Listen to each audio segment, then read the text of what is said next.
Bhumika, you may start, please. Sure, sir. Yeah. Just a moment. Uh, Good evening, everyone. BSK Legal, a renowned and reputed law firm dealing in insurance law, commercial criminal arbitration, and many other law fields, in collaboration with Briefcase, a digital study platform providing case briefs, judgments, and legal study material, is proud to organize this webinar on the topic Women's Right, Legislation, and Reality. For this session, we have with us our esteemed guest, Dr. Ranjana Kumari, who is a renowned academician and social activist who currently serves as the director of the Center for Social Research in Delhi, as well as the chairperson of Women Power Connect, a national level organization of women's group. Lotus Leadership Award winner 2015, Dr. Kumari has dedicated her life to empowering the women across South Asia and has authored very well known publications. She has served as the coordinator of the South Asian Network Against Trafficking in Persons and is also the member of the Center Advisory Board on Preconception and Prenatal Diagnostic Test 2001, as well as the Central Advisory Committee for Prevention of Trafficking in Women and Children. Some of her passionate causes have been the participation of women in democracy and governance, the termination of dowry practices and dowry related violence, and the abolition of female feticide. It's a pleasure to have you with us, ma'am. Thank We you.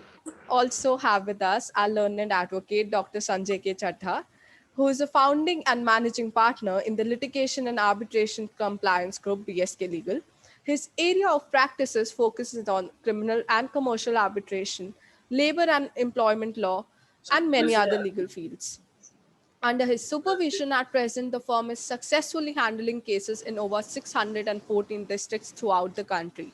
He is also renowned and well established face in various media channels. And with the objective of spreading legal awareness amongst the youth, he regularly conducts various webinars and sessions, along with which he has organized numerous internship programs for law students to impart the dynamics of law. Sir, kindly take over. Thank you very much, Bhumika. And once again, Ranjana ji, from core of my heart, I'm thankful to you that you have taken out time.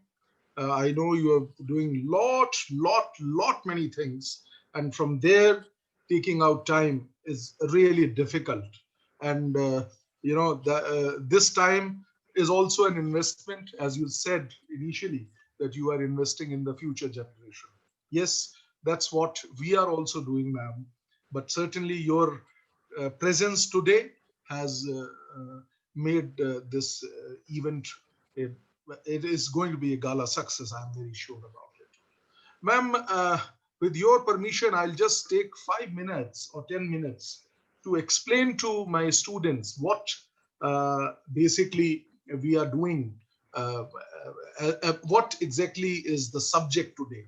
And before which I could see Professor Vipin Kumar Malhotra, who is a political scientist of this very famous political scientist of this country. I welcome you also, sir. Manish Mohanji, I welcome you as well. And now, as far as this topic is concerned, uh, women rights, legislations, and what is the reality? What I feel is that historically, if basically the status of women has been subjected to many changes we have seen. I'm not going to go into the what you call the history. I'm not going to touch that. We have seen that in ancient times the position was not that good, and later on, ancient time it was little at par, but later on it deteriorated. Then various various phases were there historically, if we talk about. But I will confine myself to the law stream. And we have seen that during past previous times, we have seen that this female infanticide, sati, child labor, child marriage. Of course, child labor is also there. Dowry, taboo pertaining to widow remarriage, etc., etc. So many other things were rather, I would say, to a limited extent were prevailing during all those periods. It was extremely difficult to root them out from our society, our social system. We had deep-rooted caste system in Hinduism, religious practices, etc., were such that it was next to impossible to take out these demerits, if I may say so, of the system. During British period, we have seen hell lot of laws were passed, including, as far as the legislatures are concerned, Bengal Sati Regulation Act 1829, Hindu Widow Remarriage Act 1856, similarly Female Infanticides Prevention Act 1870, then Age of Consent Act, then Child Marriage Act 1927, and so on and so forth. Series of laws were passed, and a lot of changes also took place. After Constitution, we see our our on after independence, our own Constitution, which mainly covers many articles, Article 14, Article 15, 16, 39D, 42, even fundamental duties are also there. So it mainly covers equality, dignity, and freedom of discrimination. These are the three orientations which came, if I may say so, in our Constitution. So that is one framework. Then we have seen various statutes were passed. Many statutes, from Dowry Prohibition Act 1961, Immoral Trafficking Act, Equal Remuneration Act, if we see in the labor, Maternity Benefit Act, if we see the HR practices, etc. Hindu Adoption and Maintenance Act made a strong, strong base for the women folks. And recently, about 15 years back, Domestic Violence Act. Then we have seen that sexual harassment at workplace, it has its own history. I will also touch base that. So many acts were passed, various amendments in criminal law, Evidence Act, CPC, IPC have also taken place.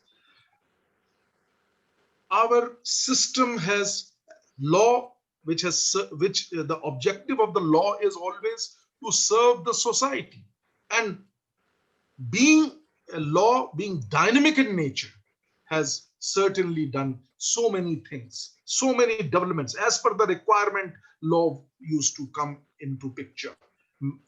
I recollect here the occasion where Ranjana ma'am was involved in Nirbhaya's case. She has dedicatedly, I have seen her n number of time where she had devoted so much energies and resources in the Nirbhaya case. It was a movement, a public movement was there, and that resulted into various changes in 2000.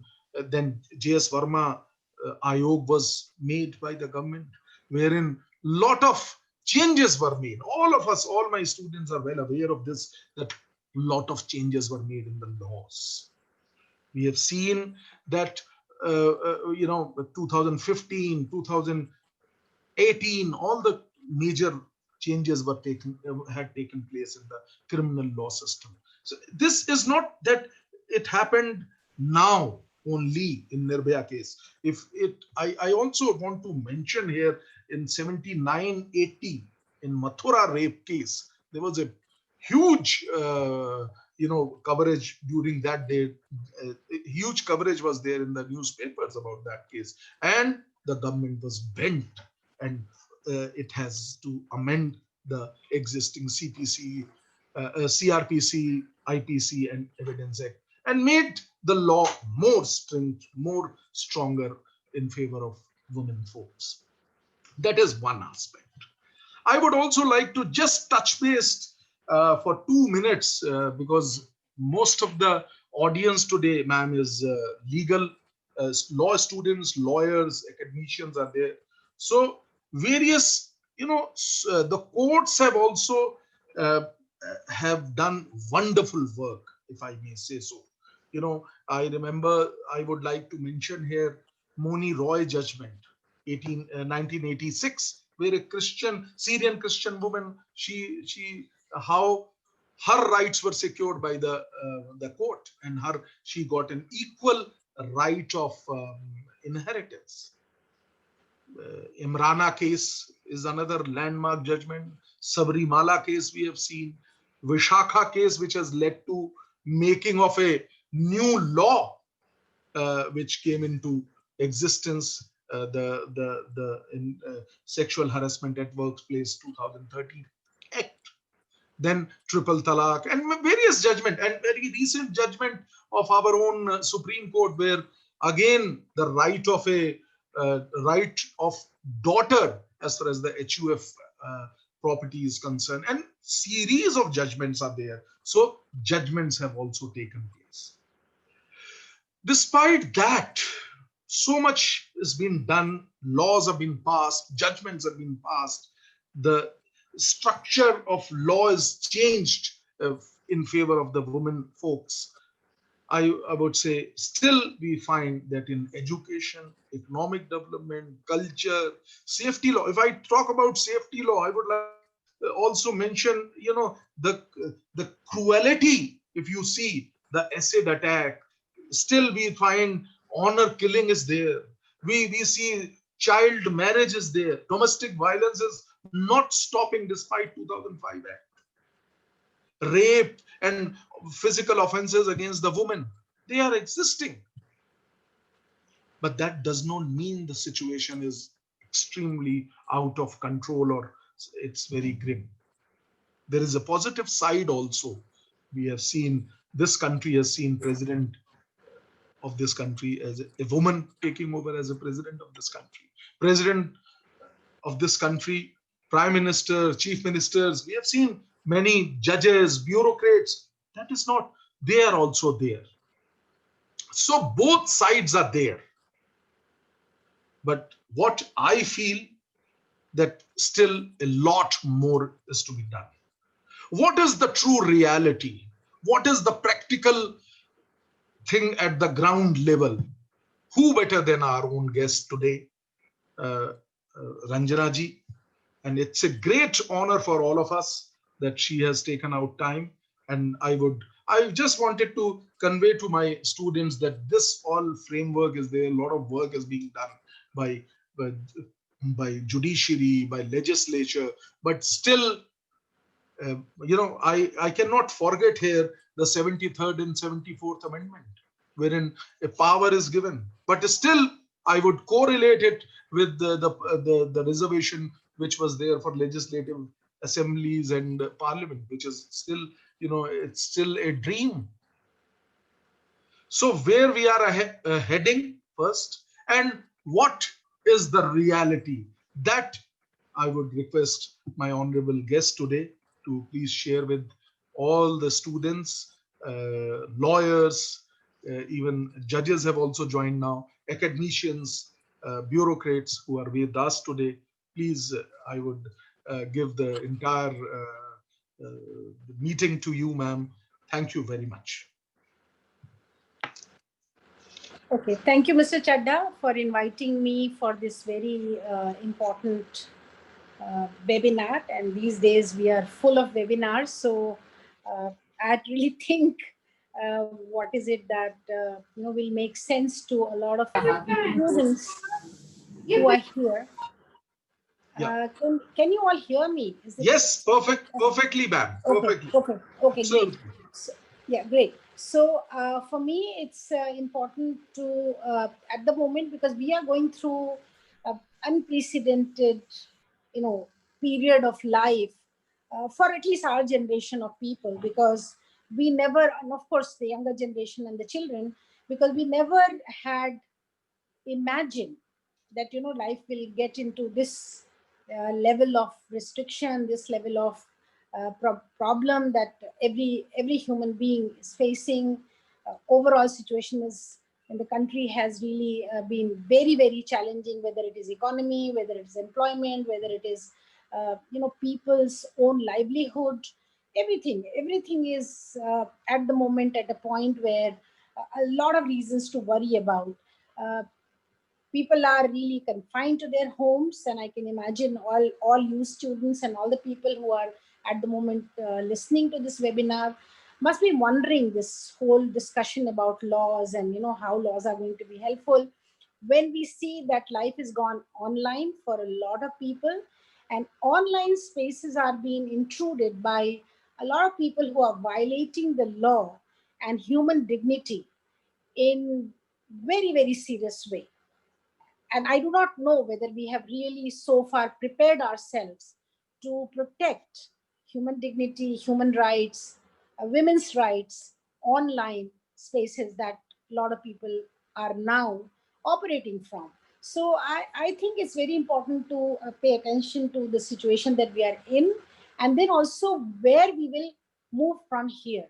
Uh, so talking about the laws and women's rights, or talking about the gaps in the implementation in the existing laws, you did underline the laws that we have, and also the laws that were enacted in the later part of the life of Indian democracy, where women's movement organizations got together and they identified a lot of problem areas, where then finally we realized that not only that laws are missing, but existing laws are discriminatory.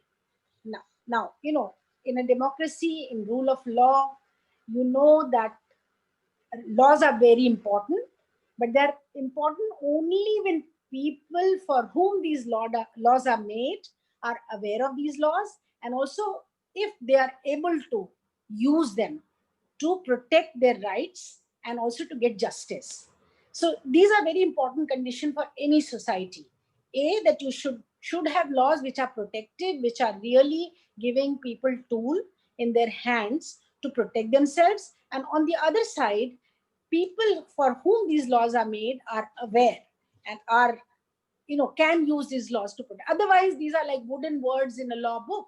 It's of no use to anybody. So that's the whole thing about the laws. And as you know, when I'm saying that there are laws which discriminated against women, then there is a reason to say make such a statement. There was with the National Commission for Women, when I also acted as advisor to the commission, the committee was constituted under the very eminent legal luminary called Dr. Latika Sarkar. And Dr. Latika Sarkar, of course, some of you who are very young will not even know and may have read something, or the ones who have, of my generation would know that she was one of the law professors, and she really acted as our bridge between us and the constitutional provisions and legal protections, and for us to understand what exists for women in the legal framework. So laws were reviewed, and it was found that there are so many laws that needs to be deleted or completely done away with, and there are so many laws which needs to be enacted. Also, that the laws which discriminate against women needs to be reframed or amendments needs to be brought in. Now, when I'm saying this, you know that during British period there was kind of non-interference or non-intervention policy of the British. They didn't do much. They didn't know much about customary practices. They didn't do much about, except as you did mention about, sati was one of the major step that took, and also child marriage. They did, come up with the age at marriage. First, I think 1891 it was 12 years, and then 1929 they changed it to 14 years for the girls to get married. And it has taken years and years for us to get now 18 year for the girl children. And I would come to that when we are talking about it, about age at marriage, which is a very important discussion going on in the country at the moment, when Niti Aayog has also constituted a committee to look into it and then to recommend what should be the age at marriage. And we have also gone as for a PIL to be decide to get the judgment from the courts to decide about the age at marriage. Anyway, so after independence we got all these rights given to every Indian citizen as fundamental rights, and that's what was substantive equality, that Indian women as citizen got it in Article 14, 15, 16 of the Constitution. And I think I don't need to, because you all are law students, I don't need to get into the details of it. But then what really happened at that point of time, and I want to start from the discussion that happened about Hindu Code Bill, that that was discussed, and so much controversy emerged after that. That was one set of things that happened, which went really against protecting the rights of women. And second thing that happened was to codify the customary practices. We really, and then the personal laws came in. Personal laws came in because there was no agreement. People were discussing about, what to do about certain customs in the country. Those practices cannot be changed, whether it is Hindu, Muslim, Sikh. So many personal laws came. And what are these personal laws? They govern lives of the family, individuals within the family, and they're all around women's lives. So women's right to property, women's right to marriage, then guardianship, then succession, Hindu Succession Act for the property rights. All those rights came under the personal Hindu personal law. Similarly, for the Muslim people, Muslim women, right to maintenance, for example, became a big controversy later in Shah Bano case, as you all know. So Parsi, Hindu, Sikh, communities got divided on the basis of whatever practices they were doing. So they are in conflict, in my opinion, and also in the opinion of larger women's movement. They are in conflict with the constitutional guarantees and fundamental rights to equality. So they are really in conflict with that, because when you look at those personal laws, every single personal law under the customary practice is discriminatory against women. But on the other side, Constitution says, no, you are equal and you must enjoy the equal right to, given in the Constitution. So, and we do not have a common civil code. We do not have a common law. And we did push this whole idea for a long time in the women's movement. And we demanded that all these personal law must be done away with. And we should have a common law for every citizen in the spirit of the Constitution of India, where we are getting the equality. So look, till date, it has not been resolved, because minorities feared, and rightly so, that perhaps the majority law will be codified and, will be imposed on every person in the country. This is not what we are asking. This is not what we are asking for. We are asking for common law, which is the common modern law under which every single community will be treated, and then we do away with all personal laws. So this is the first thing I want to emphasize to all of you, that this is something which is really acted as discriminatory law, whereas everybody is equal before the law. Isn't that? That's what the rule of law promises. That's what Indian Constitution promises. But when you look at the personal laws, absolutely they are so discriminatory and they are so political, that at the time of Shah Bano, we were all protesting, mobilizing, trying to get Shah Bano the right to maintenance. But even at the time of Rajiv Gandhi government, they could not muster the courage to go against that. And they compromised on that. And finally, of course, the right to maintenance to Muslim women became a huge controversial issue at that point of time. And of course, later we see so many other situations. Till 2005, we did not have a law, or we did not recognize that women are being, meted out with severe violence within the household.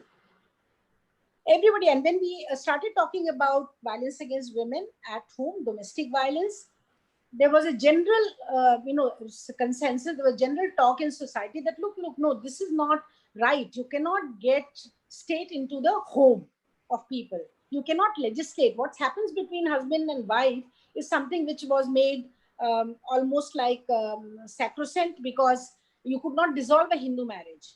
There was no right to divorce for women and men both. I will not say only for women, but to seek, it was impossible to seek divorce for women and men. And this sacrosanct marriage was in such a situation where even if you live a life in hell in the home, meted out so much of violence against women, you could not just go and complain, you could not get justice, you could not get any protection. So finally in 2005, when we managed to get the law passed after almost 2 decades of mobilization, and I personally have been involved in getting that law along with a lot of women's organizations and legal luminaries and experts to formulate that law. And also to get that law passed, we put a lot of pressure on the parliament.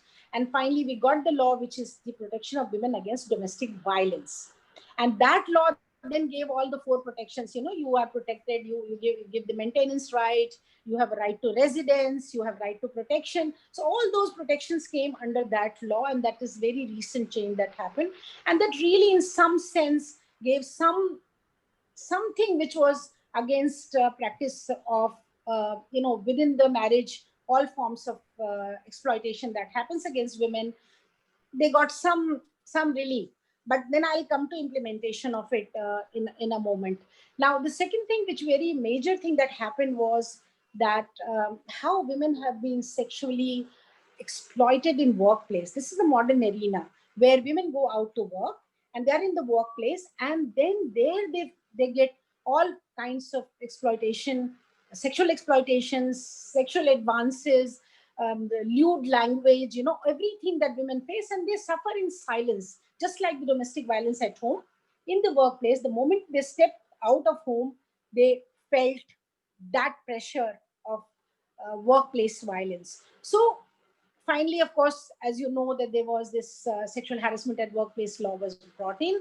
Again, there was a lot of struggle, there was a lot of resistance to that law, but finally we did manage to get a law where if there are more than 10 employees, and where women and men are employees, even more than 10 employees, that's how it defines it, you will have to have a sexual harassment committee.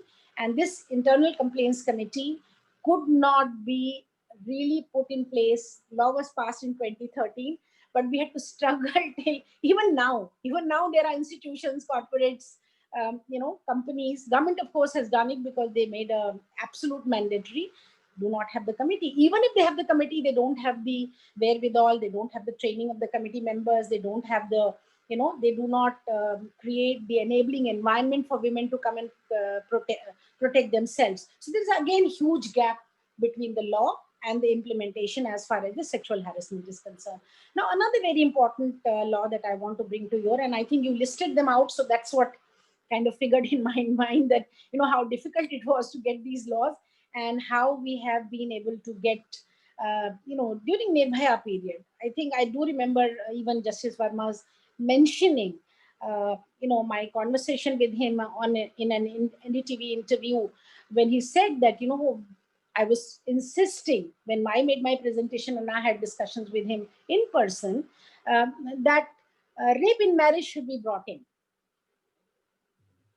But rape in marriage, I mean, nobody can even, Indians just cannot even think about it. They think this is something obnoxious to talk about it. This is totally wrong. This is rubbish. Once the marriage takes place, man has all right over woman's body. He can do it whatever he wants to. He can use it, abuse it. So this is something which till date has not been acceptable.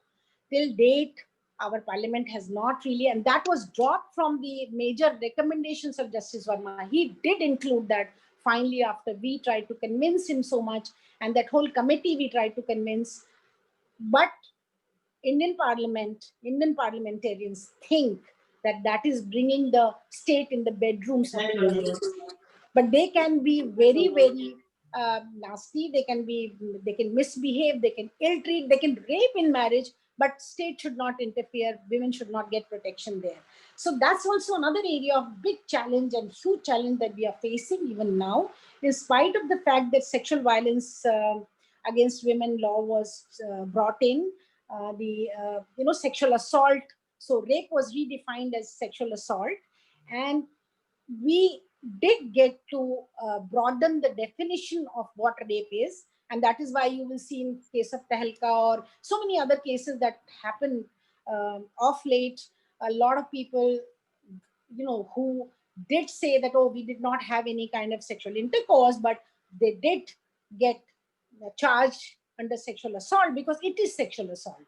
Any kind of And that's what the young people should know, that any kind of violation of women's dignity, whichever way that was tried, has to be punished under this particular law.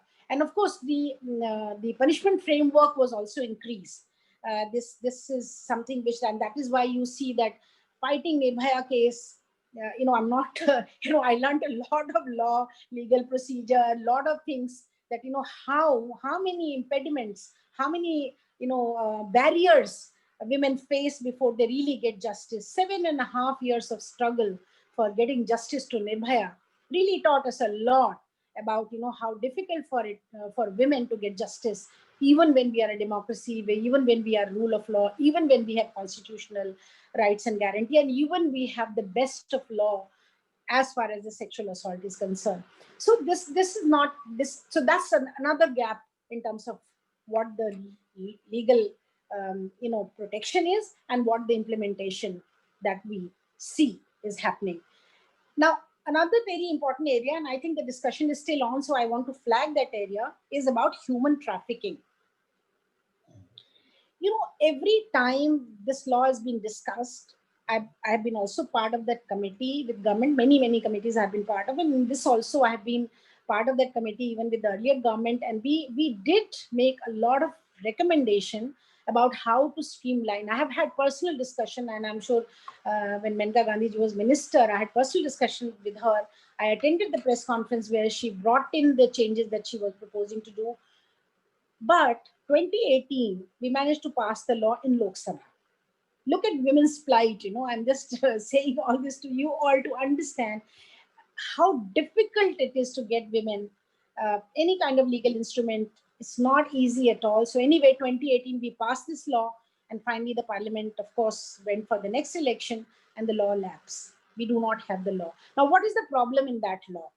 Because it criminalizes the women who are, who've been trafficked, or women who are into the profession of prostitution. They don't criminalize the buyers of sex.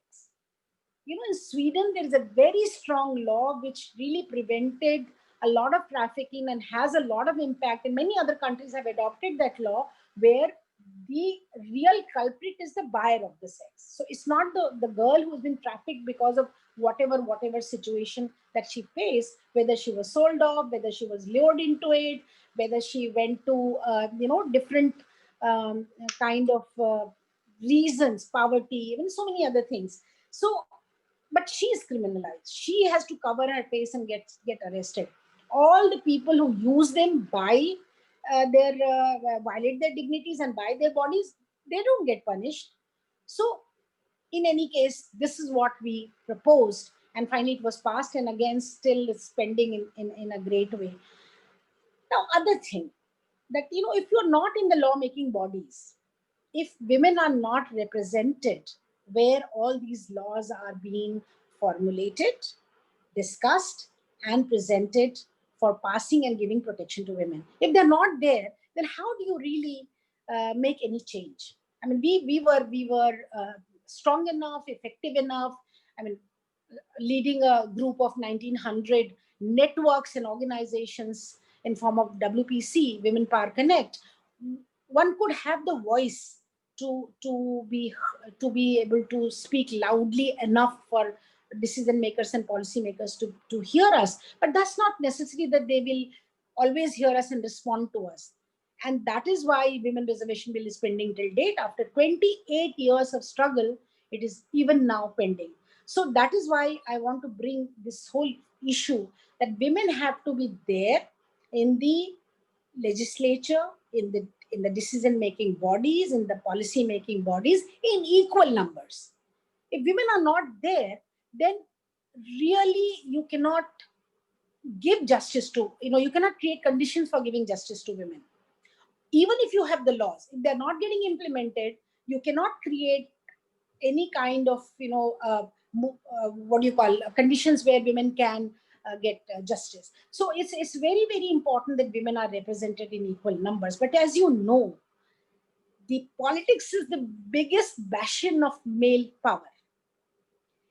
It's not easy to smash that. It's not easy because now, after 9 years of trying to get women reservation bill passed, I have realized that we are meeting against a wall. Every time we run, we go, we protest, we demonstrate, we talk to them, we talk rationally about them. We are hitting our head against a wall. Every time we get hurt and come back and say, okay. And 6 years, there has not been a single discussion on this issue. Whereas this is one of the promise which is on the top of the list of every single political party, every single across the board, that we will give you space, or we will pass the women reservation bill and we will be able to change. So not only that the laws in terms of personal laws are discriminatory, but women had to struggle to get some laws. Even when we got those laws, implementation is a big problematic. Let's talk about the domestic violence law. It is supposed to be that you go and directly, and this was brought in civil domain because of a lot of us felt that let's not criminalize, family relationship. Let's give chance to the men and women in family, in marriage, to be able to do counseling, to be able to, so many other ways to really create situations where relationship can normalize. But today, and also of course a framework was given, time period was given, nothing works. I am, at least personally in my organization, is dealing with thousands of cases or hundreds of cases, you can say. But we are not able to get the courts to move. You talked about court sensitivity and a lot of good judgments that are coming back, but I'm really sorry to say at this point that our experience has been that we need to go a long way in sensitizing our courts to treat all forms of injustices meted out to women, all forms of indignities meted out to women, to really, not only that they should prioritize it, but also they should deliver justice. So justice delayed is not justice denied. And that's what I feel that, courts need a huge amount. And we did, of course, get into the discussions about sensitization of the judiciary. We have talked about we do numerous programs to sensitize the other law enforcement hand, that is the police. And, so many laws which came, police was not even aware of those. And it has taken so much time for police to learn about them, and then finally to be able to give justice, at least to register the FIR, and so women can move towards getting justice. Now, while I'm saying all this, I also want to look at the legal profession itself.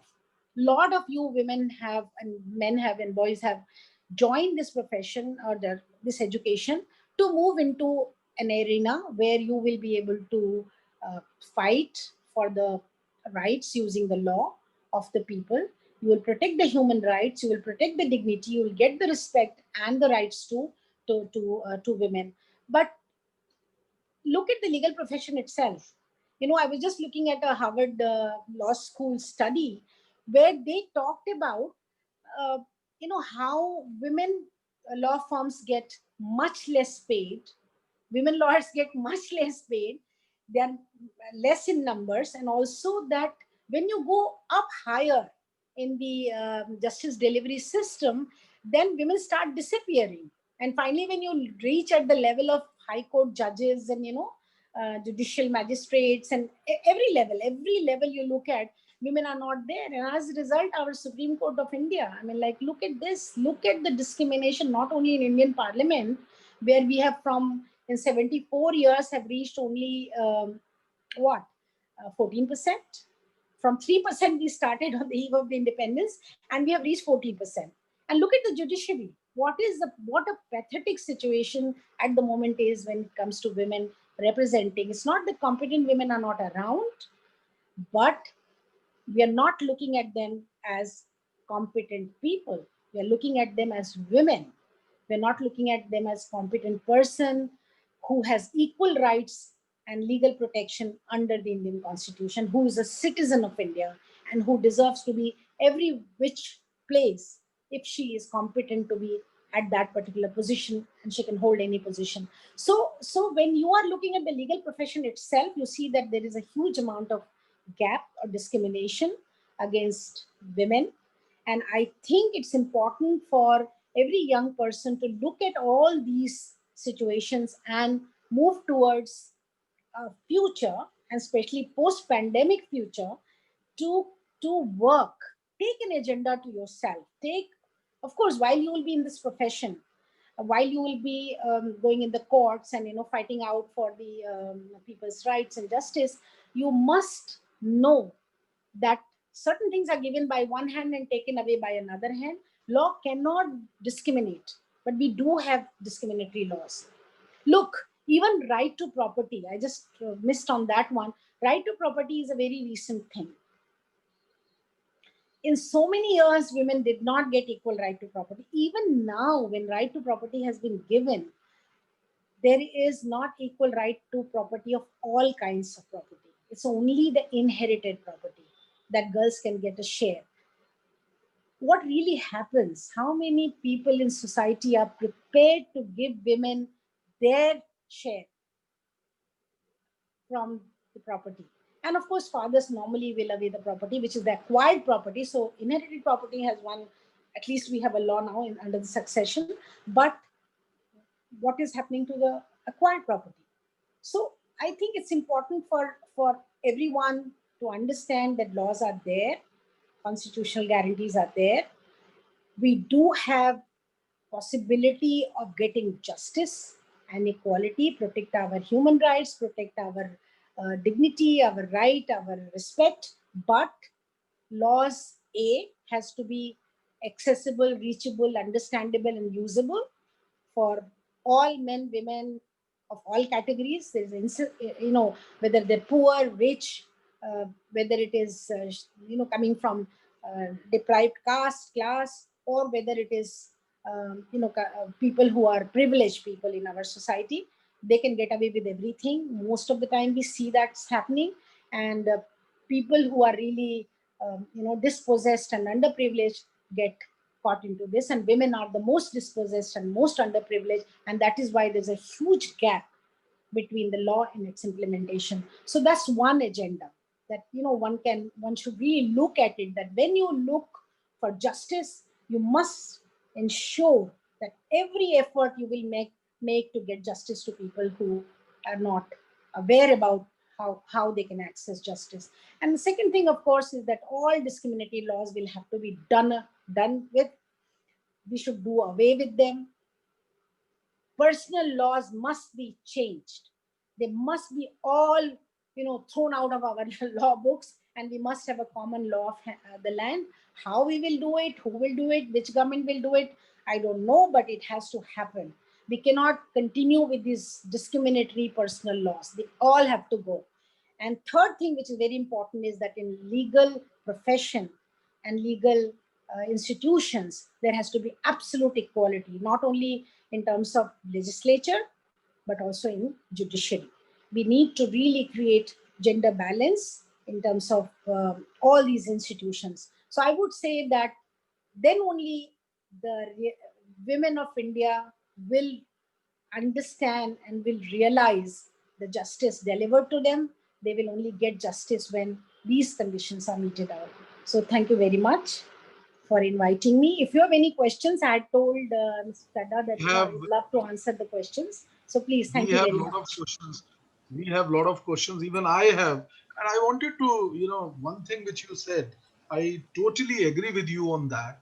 That is, when the justice delivery system, if we see it, the number and the ratio of judges, women judges especially, in the higher judiciary, in the constitutional courts, high courts and Supreme Court, we'll see we can count women judges in our fingers. But I wanted to give you a ray of hope here. That is what is that I have seen myself. I have seen the change in the lower judiciary. Now, many young girls are coming and joining in as a civil judge, metropolitan judge, ADJs. So women folks are more in number now. I mean, they are joining. The number is increasing day by day. And about 2 weeks back, I was reading it. Even Justice Chandrachud has admitted this fact in some program or some thing he has written. He's the head. He is the head of this particular recruitment of judges. He is part of that drive. in which he has specifically mentioned that we feel that, and I feel little comfortable that a lot of judges in the lower court are increasing. And that is what, one thing I wanted to share with you is that I have done internship for more than 1,000 law students, and I have always guided my women or girl students that the best thing is for them is to go for judiciary. They will, first of all, they will not be they will it is a one stroke settlement as far as they are concerned. Second, they will be able to help so many of people. So, and that is what is the best satisfaction they will be getting, and it is not at all difficult for them. So dynamic students are there, especially the women, the girls are so dynamic. I'm amazed. We have Bhumika sitting here. She's in third year law, and I always tell her this. So we have a lot of questions in Yeah. the Yeah, I would box. appreciate if you can ask me the question so that I can Yeah. do a few and Uh, then two, three. Yeah. I wanted to ask you one question.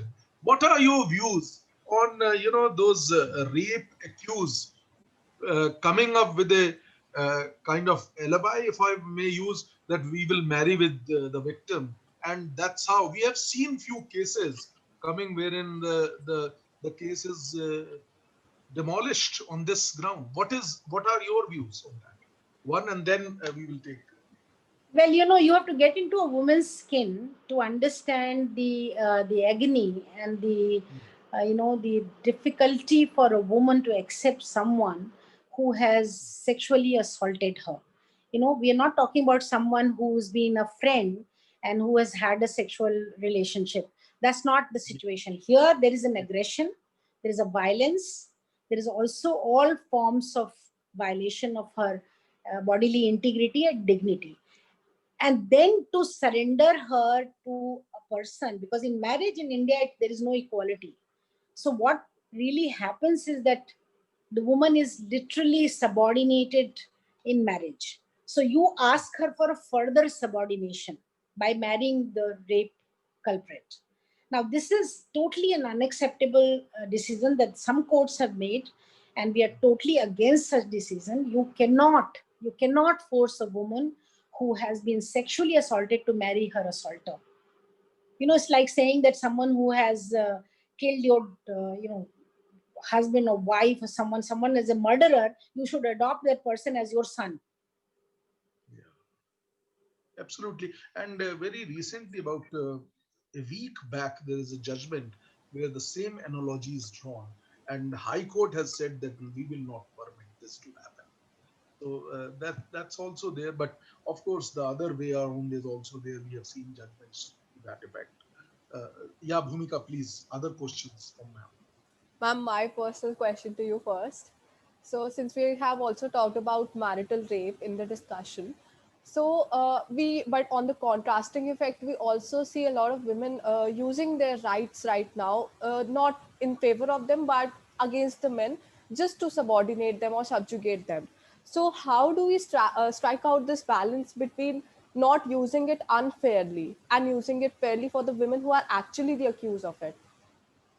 Well, considering the kind of socialization that Indian women go through, and also the kind of morality that is structured around their life, and they have a boundary, which is a sexual boundary drawn for them by the parent, by the family, by everything.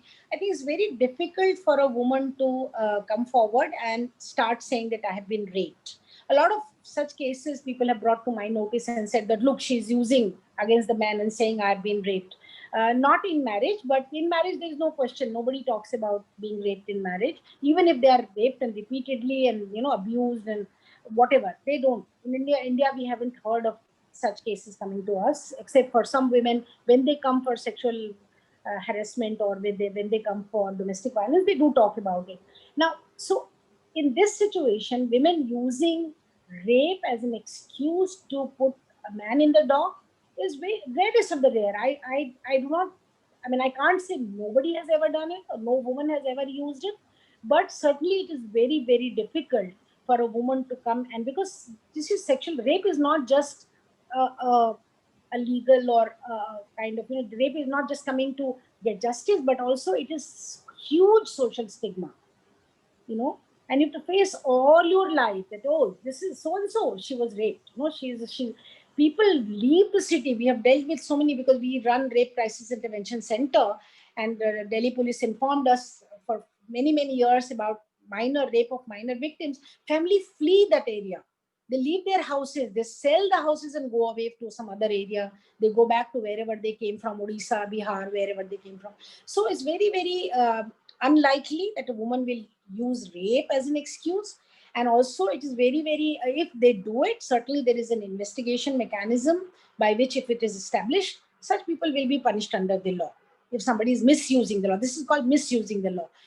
So in law, there is no possibility of misusing. If you're misusing, then you are definitely going to be punished if there is an investigation. Ma'am, then it comes to another question that what do you see the scope of women reservation bill in the parliament now?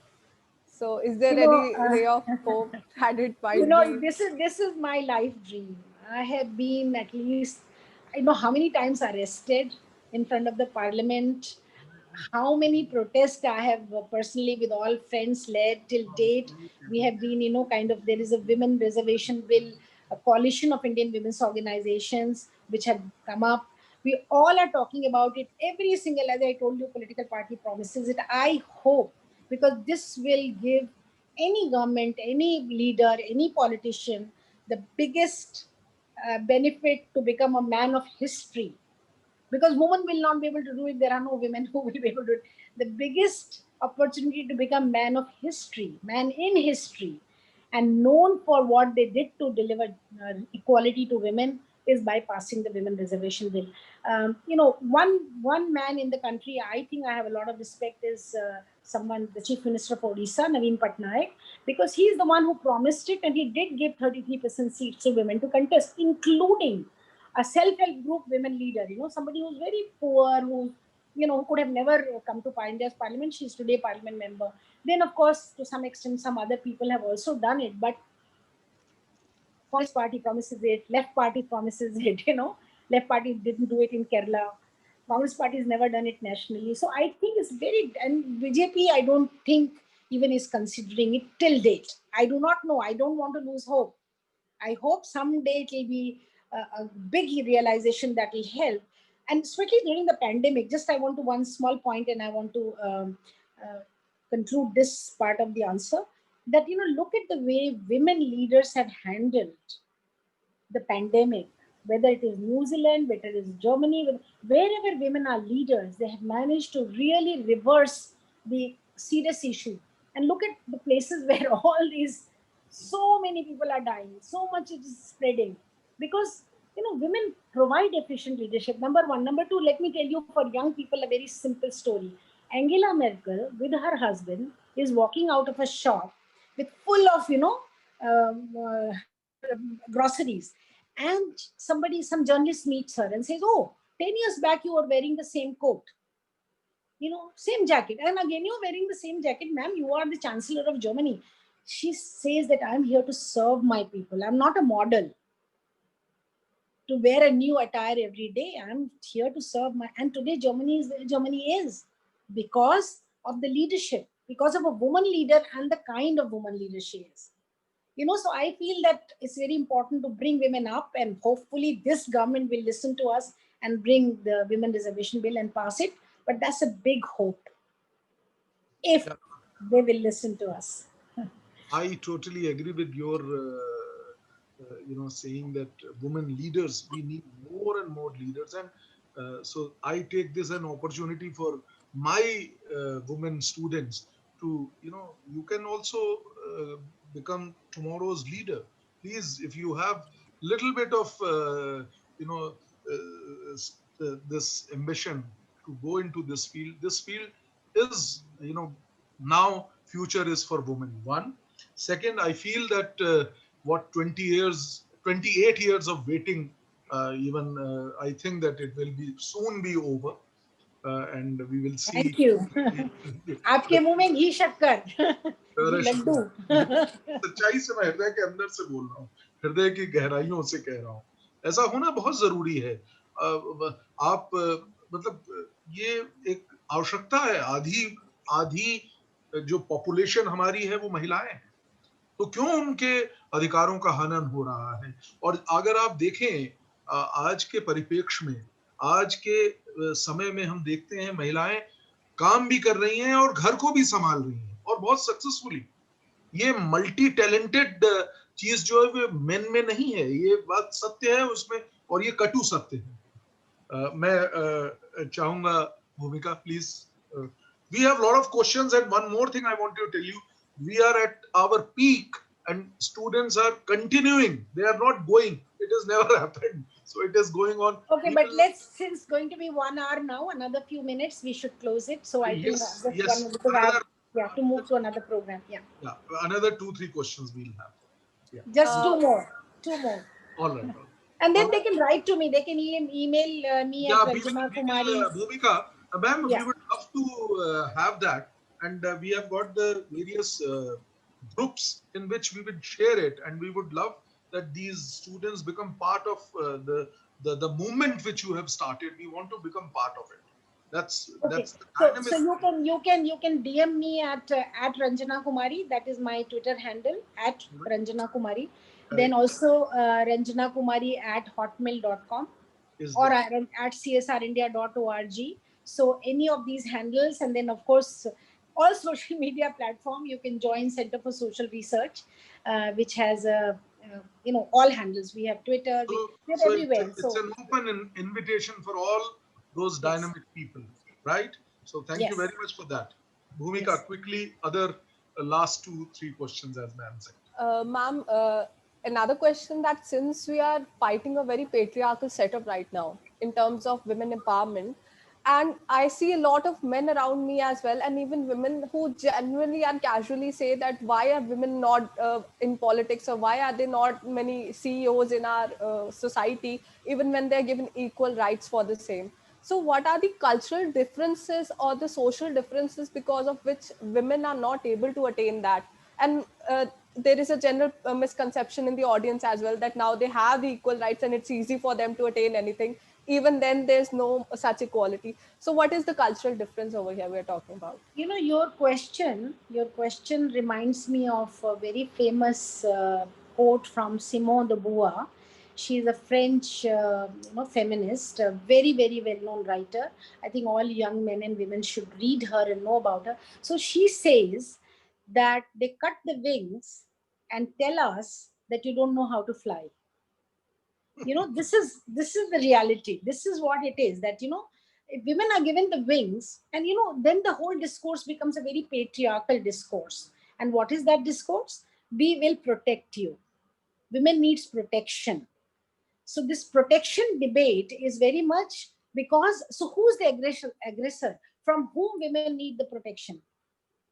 I want to ask this question, to all of you. Who are you going to protect us against? The men? Whether it is rape, whether it is violence, whether it is sexual harassment at workplace, whether it is human trafficking, who are you going to protect us against from? So if that's why the women reservation bill discussion is very important, and to pass the bill is very important, that there is no level playing field. Give women, if you empower the women, they will protect themselves. They don't need to protect us. We don't need to protect you. If you are the one who knows that nobody can get away by harassing you, then you will protect yourself. And that is why women are leaders, women are in politics, and women are given the equal status. And why I'm saying given, because if it was not patriarchy, we'll take it. But since it's a male control over the power, and I always say that 3 kinds of power: property. Now little bit women have got it through this change, but property, progeny, and political power, satta, santati, and sampatti. All 3 are the major instruments of power. and they all are under the male control. And that's how it has been. That's what patriarchy does to women. So I think it's important to pass the women reservation bill and give them the equal right. Then you can say, why can't women go and contest the election? Put women against women, they will win. But if you have all the 5 M's, which I always say, money, mafia, men, mala, and Mike, if you give Mike, mala, money, mafia, and men under the control of the men, women will never get there. Ma'am, what is your reaction to this? I would like to know that when we see that Panchayati Raj, 33% seats are 73rd constitutional and 74th constitutional amendment. In Panchayati Raj, we see many Gram Pradhans are women, but they are wife of the Pradhanji, earlier Pradhanji. And now, even if you talk to, if you go and meet the Pradhanji, the male Pradhanji who was earlier Pradhan will meet and take all the decisions. And only, I think, if I'm not sure about it, only in where there is a instance where the Pradhan has to meet some government official, or where she will go and meet, kind of thing. And major decision making lies with the men. uh, what is your Yeah, reaction I to think, it? I think you Whether are the right. situation You are is right. improved or not? Whether the I think when situation you say this, this has been the situation in the beginning. Now it's been 27 years since this yes. bill was passed. This was passed in 1993 during Rajiv Gandhi's government, when 77th Amendment was passed.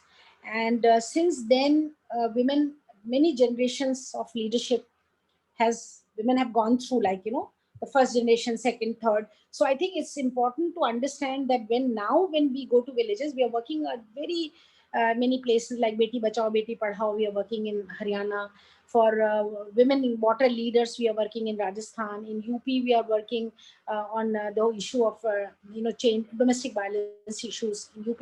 So many, and Bihar, we are working on women's political leadership. So many states we are working at, basically North India. Mhm. You will see that women are now coming forward in a big way. Now, small example of women water leaders.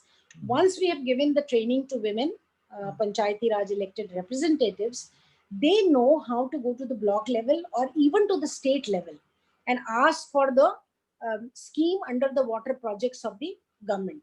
And they can negotiate that. Pradhanji is no more sitting in a ghungat, and, of course, cultural things will be there. Yes, yes, yes. But they now have got the voice. The moment you give them the power to be able to create the village, Khadanja road, village road, as we call it in the village area. Yes, And then yes. also, if you can do the hand pump, if you can do the water bodies, kund, if you can create all those things, if you can do all that, then people will listen to you. And, one thing which has been proven by I was again another very important study by National Democratic Institute. Again, I'm quoting a very, very major study where they talked about probability of women getting re-elected in much higher.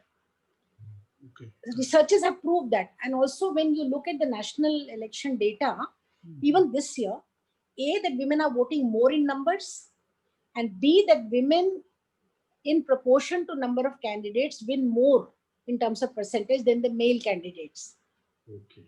That is in proportion to how many get there. So I think this is important to understand that, probability of women getting elected more because they deliver better. And that's what is happening in Panchayati Raj. So it's true that, in a society where you take the first step out, somebody will hold your hand, your father, your brother, your husband, somebody will. But the moment you start walking, you learn, then you will even run. You will run, you need nobody. So that's the situation that initially we have faced, and many states we are still facing, and it will change. And it is changing. And that means situation is getting better day by day. Yeah. Great, great. Sure. Next question, Bhumika. Okay, this should be the last one. This should be the Now last. we have completed, ma'am, 1 hour. You were not correct. It is now 5:30. So 1 hour, 1 hour, 7 minutes, 1 hour 25 4. seconds. So last two questions, please. Okay. Thank you. I could see the enthusiasm here in the messages. It is coming. So many, folded hands are there for you. They are saying so kind of. Okay. Yeah, ma'am. But please, quickly, two questions. Thank you very Ma'am, much. we have another question as to what is the difference between operation of women-centric law when it comes to marriage and live-in relationship, which has come to be a new trend in our society. Well, live-in relationship has been recognized under the domestic violence law, and because there were a lot of problems that women were facing in the live-in relationship, so they could not go and complain because they were not in a legal formal relationship in terms of marriage. So that has been taken as something where you can go and complain. Indirectly, live-in relationship has been recognized, and as the trend is moving, a lot of people would like, and especially young people would like to experience relationship with each other before they will really get into a marriage, because even marital relationship with uh, young women who are able to decide for themselves, who are able to, who, no nonsense generation of young women, I would say, would like to get into a relationship after understanding that relationship. So in that sense, if they are living with some friend, some boyfriend, some, so that's something which is, but if there is violence in that, then it is covered under domestic violence law. And even otherwise, the legal situation, legal proposition is also very clear on this, ma'am. Now, judgments have come where they have recognized this relationship, and in case there is some offshoot, there is some children out of it, the children will get full rights, everything will be given. And of course, as you said, the Domestic Violence Act is applicable now. There are judgment of Supreme Court, High Court, which Yeah. have entirely covered this aspect, that if there is a domestic violence in living relationship, it will be covered in it. So last question for today. Ma'am, this can be the conclusionary question from my side only. So, what can we do as our part in our families and in our surroundings to actually help with this at a lower level without forcing a viewpoint on someone but making them realize how important it is? Yes, I think it's important for every one of us to understand that men and women are born equal. So girls and boys are born as children equal. When we make them boys and girls, that is the socialization process at home. That's where it starts. So construction of gender starts from home. So you have to start defining different role for a girl and for a boy. So boys and girls must get equal opportunity and equal access. And I remember my fight with the NCERT many years back. You people will may not have been even born at that time. I think, when the computer books came first. Hmm. What do you think those computer books look like? There's not a single photo or a single drawing or single where a woman is sitting next to the computer. Not one. So that means, what did we assume? That when the computers will come, they are modern technology, only boys will be able to use it, only men will do that. So, then that discrimination started even then.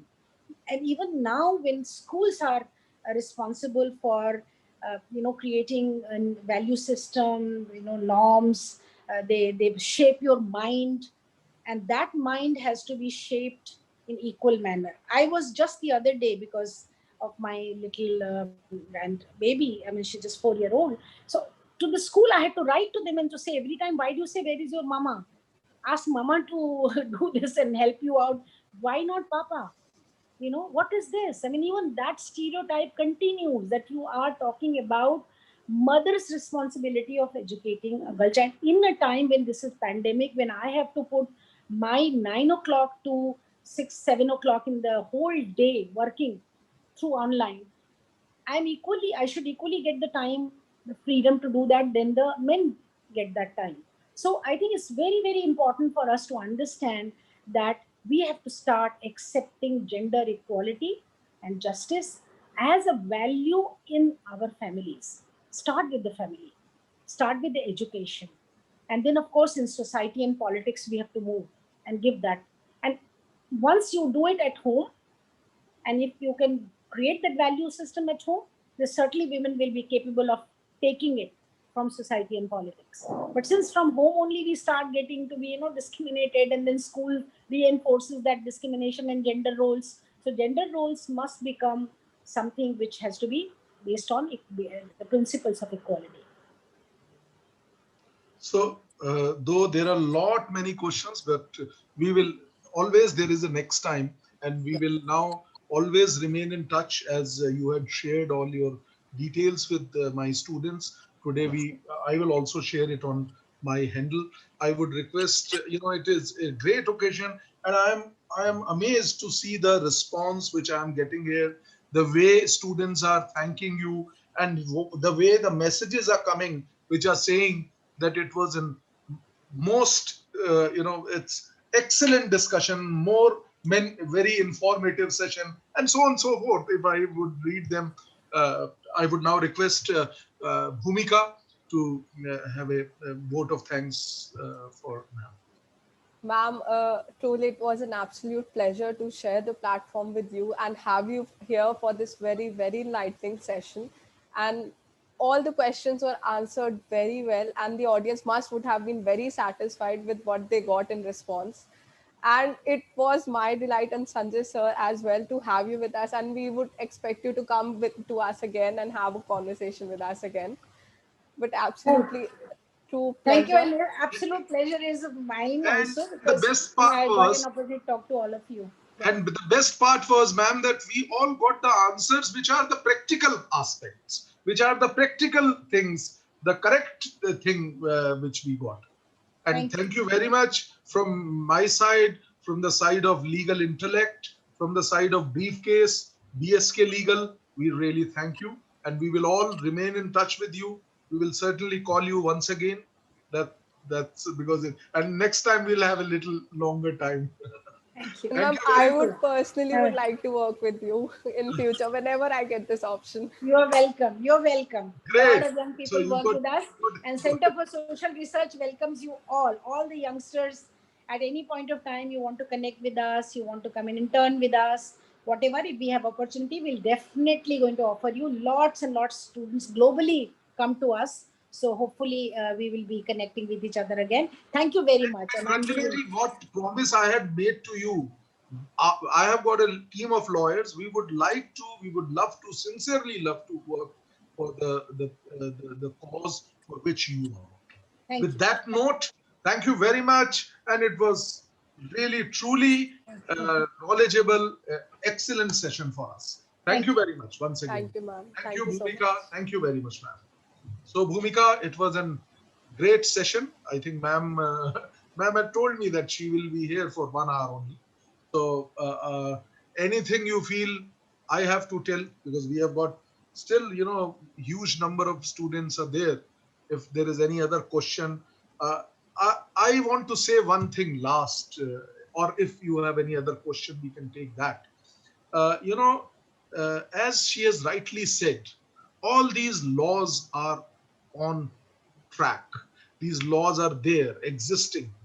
Many of laws are also as per the need of society are coming. But and we have also seen that a lot of judgments are also coming. Now, the only thing which I want to ask to myself, that means that is that how difficult it is for a woman to get justice. Is it uh, that easy as it is written in the law books? So if I put this question to myself, I feel little sad about it. Yes, it is little difficult.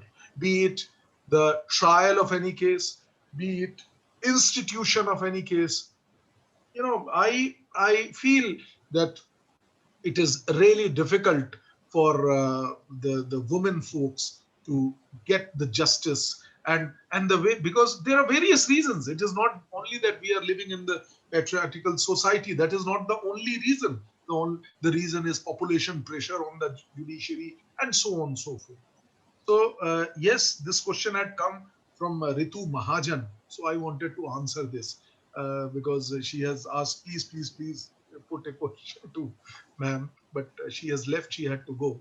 Any other question which is there, if you want to ask, and if I, Sir, we have one question. If you can enlighten the audience about yeah. the Vishakha judgment and as to what legal change it brought in our society. Yes, Vishaka judgment was the judgment, as ma'am has also mentioned about, that this is the judgment in which the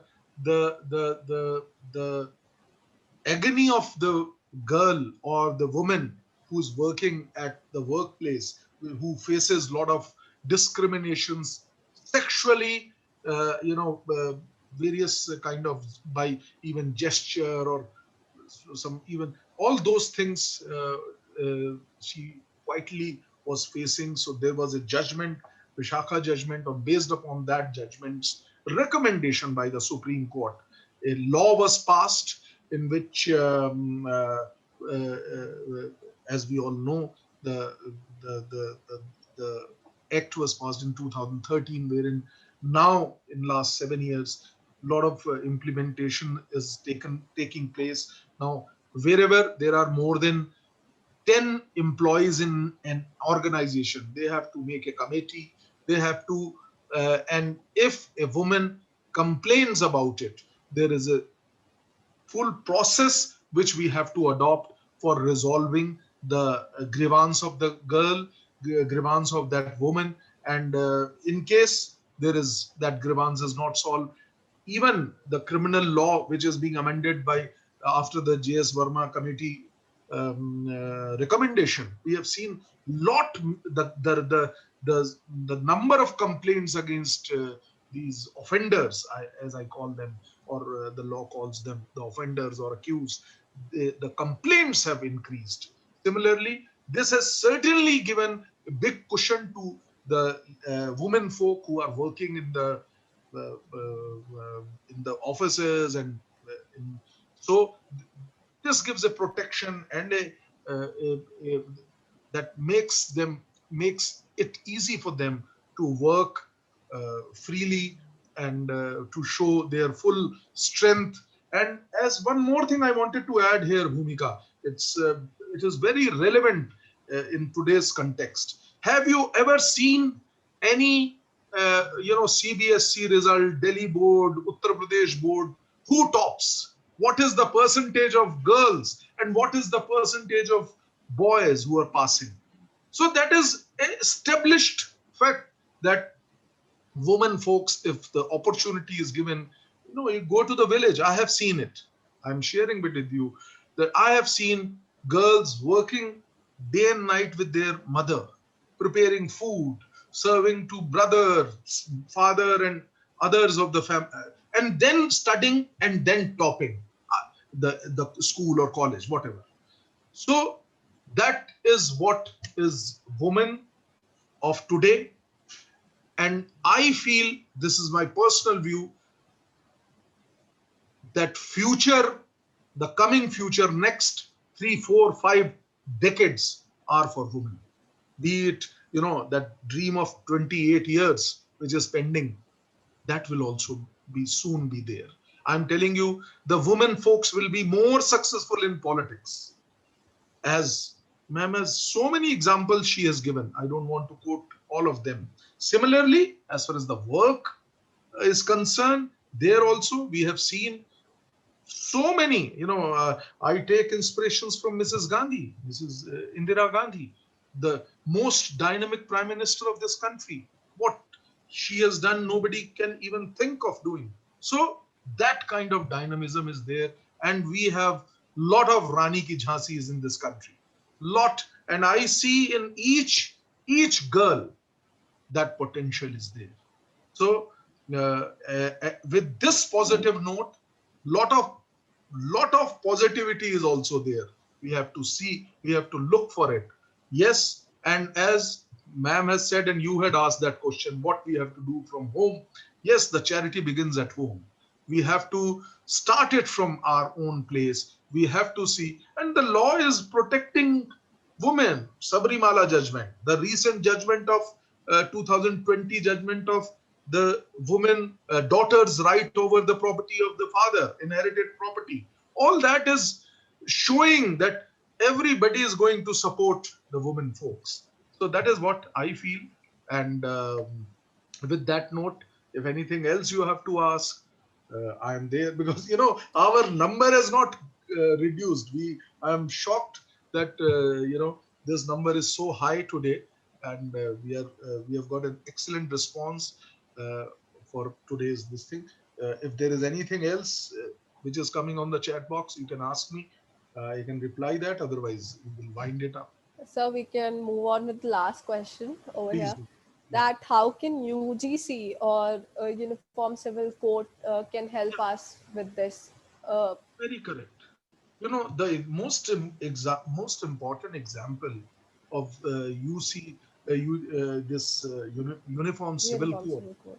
as when I talk about the alimony, you know, a Muslim women can also come and file a case under Domestic Violence Act because it is a secular law. A Muslim woman, why I'm saying Muslim women? Because personal law, not because for Hindu women we have Hindu Marriage Act, we have got maintenance of Hindu Maintenance and Adoption Act, we have got special marriage acts, and special acts are also there. So similarly, anybody whosoever, whether she or she belongs to some other religion, not Hindu, any other religion, Hindu, Muslim, or anybody, can go and file a case under Domestic Violence Act and under CRPC. These laws, these two laws are secular in nature, as I call them. And under these laws, these alimony which these women are looking for, whether they are even the parents, the elderly, even for them there was one for elderly parents and aged people. There was a law passed in 2007 that is also of secular nature, meaning thereby that kind of laws are there. On the other, as Ranjana ji has also said, that personal laws are restricting. And I also admire, why there should be any difference between the two communities based on religion. When we are living in the secular regime, when we are living in, everybody has a right to preach and practice their own religion. That you can do, but primarily, as far as the interest of people are concerned, legal interests are concerned, I feel that yes, the Uniform Civil Code is a great option. There is no doubt. If at all it is hampering the practice and preaching of the religion, then you restrain.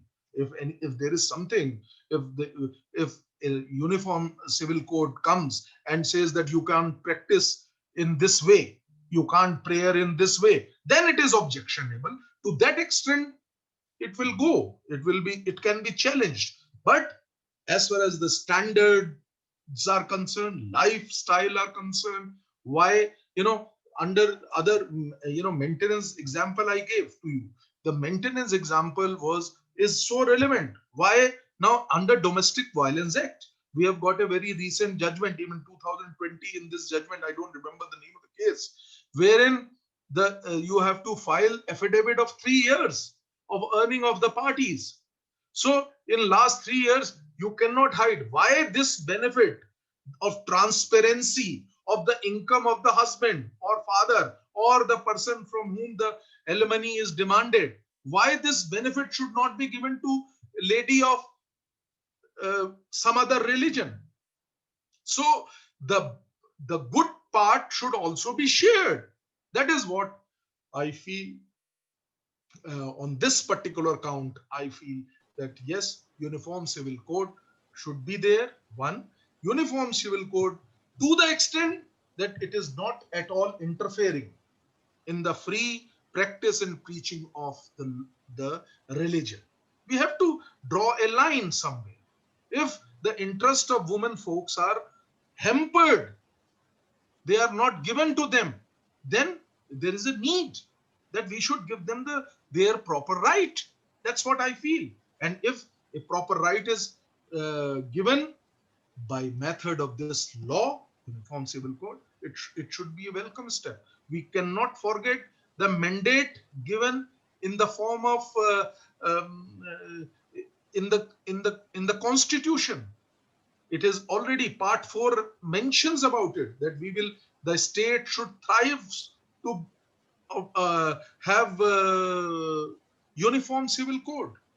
The directive principle of state policies is specifically mentioned about it. So I think for the benefit and for the development of the all religion folks, it is necessary that we should have uniform civil code. As far as personal laws are concerned, they should be, you can, I'm not saying that anybody should be restrained from practicing, preaching their own religion. We are not at all interfering in the religious affairs also. But it is the need of the hour that if a Hindu woman is getting benefit of 3-year, what you call, affidavit, so she should, the other religion lady who's from Muslim religion should also get it. So that is what is the straightforward 2 plus 2 is 4. It should be like this. That's what I feel. This is my own opinion. So I think that sums it up very well. Yeah. So it was So an absolute pleasure to have your views as well, sir. And it indeed must have been very enlightening for the audience as well. that's wonderful.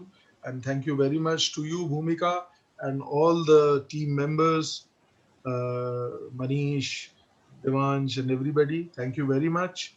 Uh, I think we will end our session here itself. Uh, We can okay, wrap it up, sir. Thank you so much. right. So thank you very much to each one of you. Once again, we will come up with such more events as you all are writing about it. Thanks once again to all of you Thank you, sir.